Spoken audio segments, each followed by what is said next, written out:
শাসকরা বুকে হাত দিয়ে বলতে পারবে না যে আমাদের নেতাদের বিরুদ্ধে কোনো চাঁদাবাজির অভিযোগ নেই, সন্ত্রাসের অভিযোগ নেই, দুর্নীতির অভিযোগ নেই, খুনের অভিযোগ নেই। সবার বিরুদ্ধে অভিযোগ আছে। কি বলেন, ঠিক কিনা? বলে আগামীতে এমন বাংলাদেশ আনতে চাই, এমন সরকার আমরা করতে চাই যেখানে আমরা দুর্নীতিকে না বলবো, লাল কার্ড দেখাবো। দুর্নীতিতে চলবে না, সন্ত্রাস চলবে না, ভিন্ন মতের উপরে দমন পীড়ন চলবে না। আমরা নৈতিক উৎপাদনমুখী কারিগরি শিক্ষা প্রতিষ্ঠার মধ্য দিয়ে আমাদের বিপ্লবী তরুণ সমাজকে দক্ষ জনসম্পদে পরিণত করে এই বাংলাদেশের লাল সবুজ পতাকাকে দুনিয়ার সামনে সমুন্নত আমরা করব। আমাদের এই 8 দলের এই সমঝোতা আগামী দিনে নতুন দেশ গড়ার স্বপ্ন পূরণে ইনশাআল্লাহ সাহায্য করবে। ফলে আমাদের এই পরিবর্তনের বার্তায় বাংলাদেশের সব মানুষকে আমি শামিল হওয়ার জন্য আহ্বান জানাই। এখন নির্বাচন সামনে, সরকার যে ডেডলাইন ঘোষণা করেছে, আমরা সকল দল 8 দল সহ ফ্যাসিবাদ বিরোধী দলেরা আমরা এই নির্বাচনে মেনে নিয়েছি যে আমরা নির্বাচনে যাব, কিন্তু নির্বাচনের ডেট শিডিউল করলেও সেই নির্বাচন সুষ্ঠু এবং নিরপেক্ষ হবে কিনা এই প্রশ্ন জাতির সামনে দেখা দিয়েছে।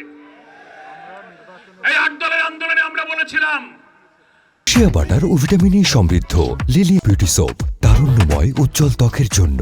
রিমার্ক 5 দফায় লেভেল প্লেইং ফিল্ড, পিয়ার পদ্ধতি, জুলাই সনদ, ফ্যাসিবাদের যারা দোষর তাদের বিচার এবং ফ্যাসিস্টরা যারা মানবতা বিরোধী অপরাধ করেছে তাদের দৃশ্যমান বিচার। আমরা অনেক দাবি করেছিলাম, আমাদের দাবির আংশিক পূরণ হয়েছে, কিন্তু আমাদের দাবির অধিকাংশই এখনো পূরণ হয়নি। আমরা দেখতে পাচ্ছি সরকার, বর্তমান অন্তর্বর্তীকালীন সরকারের অভ্যন্তরে লুকিয়ে থাকা কিছু ব্যক্তিদের কুপরামর্শে একই দিনে জাতীয় নির্বাচন আর গণভোটের তারিখ ঘোষণা করেছে।